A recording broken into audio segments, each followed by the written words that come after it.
Well, it's finally here. Borderlands 3 is on Steam. You probably already know this game series, and most likely you started playing because of Borderlands 2, which makes sense as 2 is really the game that defined the franchise. With improved mechanics, characters brimming with personality, and just really good writing. I'm the conductor of the poop train! When Claptrap speaks, I feel my brain cells committing suicide. So I was just watching this TV show. Shoot me in the face! In the face! That sentence had too many syllables! Apologize! So this kid, his name is Morty. He has this grandpa. These are human beings with lives and families and totally kidding. Screw those guys. Cordially invited. Protect me, Squire.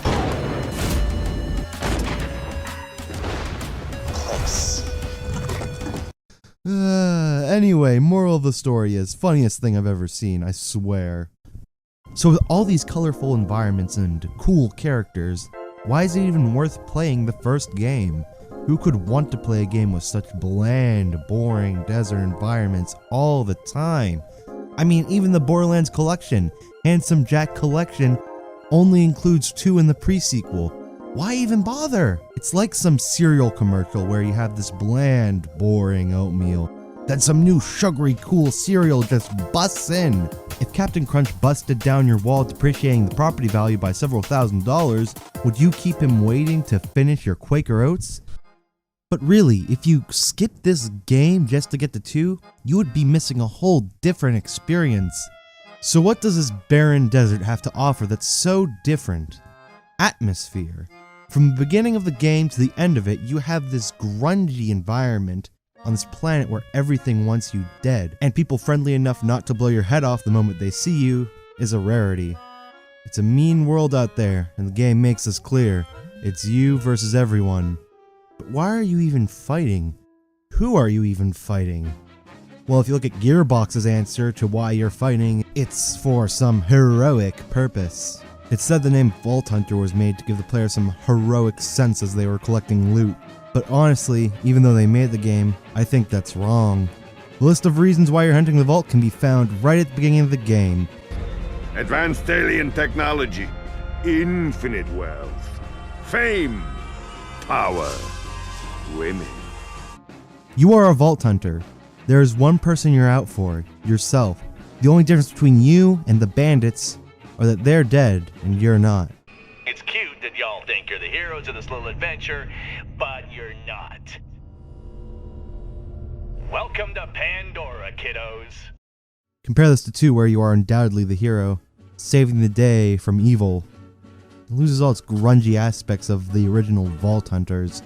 People that aren't held down by law, allegiances, companies, or what other people think. The only 2 things that defined a Vault Hunter was their own desires and the gun on their side. Keep your hand on your gun. Don't you trust anyone. There's just one kind of man that you can trust. That's a dead man or a gringo like me. That's all well and good, but still, even a space-born bandit needs an enemy. So, who are you fighting? Who's the main antagonist? Well, technically, it's this character, Commander Steele. A character so boring and forgettable I confused her name for Helena Pierce, another character from Borderlands. Before looking up this stuff on Google, I could not tell you a single thing about her. I had to Google her name, I can't remember what company she works for, and I do not remember a single line of dialogue she had. Compare that to Borderlands 2 villain, Handsome Jack. You would be hard-pressed to find anybody that could not remember these things, as well as several lines of dialogue from Handsome Jack. So what is her purpose? Well, in 2, Handsome Jack is the conflict. The story only goes on because of him. But really, Steele, you could take out of the story and very little would be changed, because your goal from beginning to end was to open up the vault. Steele is just an obstacle put in your way, like the rest of the bosses.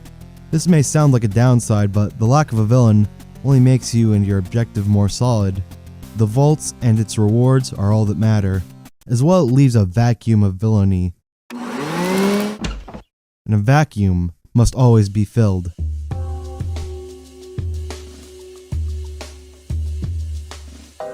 How is this vacuum handled? Well, like most things in our universe, to inhabit life, this game has a heavy atmosphere. Everything on the planet of Pandora is harsh wasteland with one rule: survival of the fittest.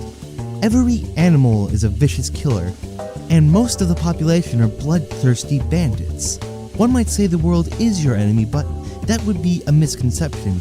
Really, you're just part of this vicious cycle of death and destruction that would go on and on if you were there or not.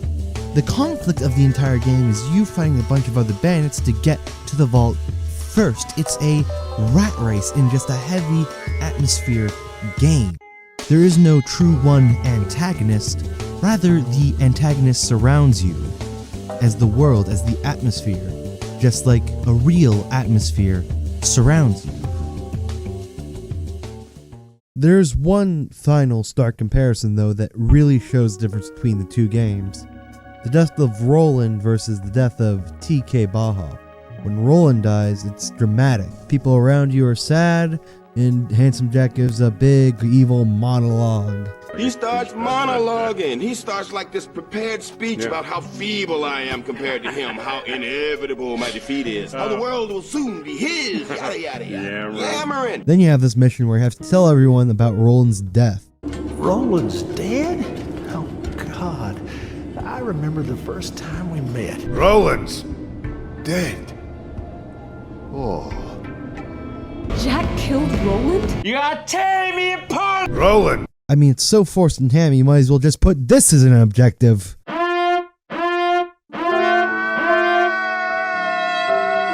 Compare this to TK Baha's death. You get a quest to go check on TK Baha, and once you get inside his house, he's there.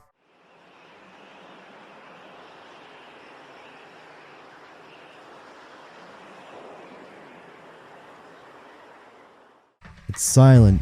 The gruesome imagery speaks for itself.